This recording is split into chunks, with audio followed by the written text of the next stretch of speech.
Jésus-Christ a multiplié les pains, Jésus-Christ a marché sur la mer. Quel signe, quel miracle! Et la foule a bien compris le pouvoir qu'était en Jésus-Christ. Et la foule donc est dans l'enthousiasme et voudrait faire de Jésus-Christ son roi. La foule a un seul désir, que Jésus-Christ continue à faire ce qu'il a fait, c'est-à-dire résoudre nos problèmes. Chers frères et sœurs, qu'est-ce que c'est un chrétien adulte? On le dit souvent aujourd'hui, un chrétien adulte, c'est quelqu'un qui a rencontré Jésus-Christ. Mais ce que l'on oublie de dire, c'est que qui rencontre Jésus-Christ, s'il est un chrétien adulte, le suit jusqu'au bout, même jusqu'au martyre. Eh bien, frères et sœurs, le grand discours du pain de vie qui commence aujourd'hui, c'est un discours de rupture très important et fondamental. Parce que, à travers ce discours, il se manifeste d'une façon très profonde le grand malentendu qu'il y a eu entre Jésus-Christ et la foule, hier comme aujourd'hui. Et cela, ça vaut aussi pour ses disciples.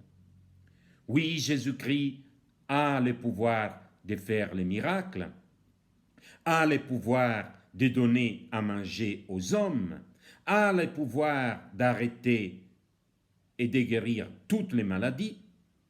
Et alors, en face de cela, comment est-ce que Jésus-Christ a utilisé son pouvoir? Eh bien, il faut bien le dire d'une façon dérisoire. Et cela nous scandalise. C'est pour cela qu'au pied de la croix, quelqu'un a dit « Descends de la croix et on va te croire ».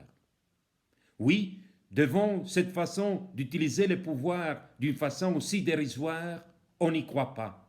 Et on est tenté, par exemple, de démythiser l'Évangile, de dire « Jésus-Christ n'a pas le pouvoir de faire des miracles. C'est un homme comme les autres. » Eh bien, frères et sœurs, Jésus-Christ n'est pas un homme comme les autres.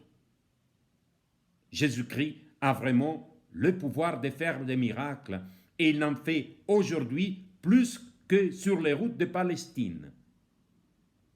Mais pour comprendre qu'est-ce que signifie vraiment rencontrer Jésus-Christ et le suivre jusqu'au bout, il ne faut pas s'arrêter à un messianisme temporel, c'est-à-dire s'arrêter à l'efficacité de Jésus, au résultat immédiat. Mais il faut voir en Jésus-Christ l'envoyé de Dieu. Jésus-Christ avait le pouvoir de faire des miracles, mais Jésus-Christ n'est pas venu pour faire seulement des miracles.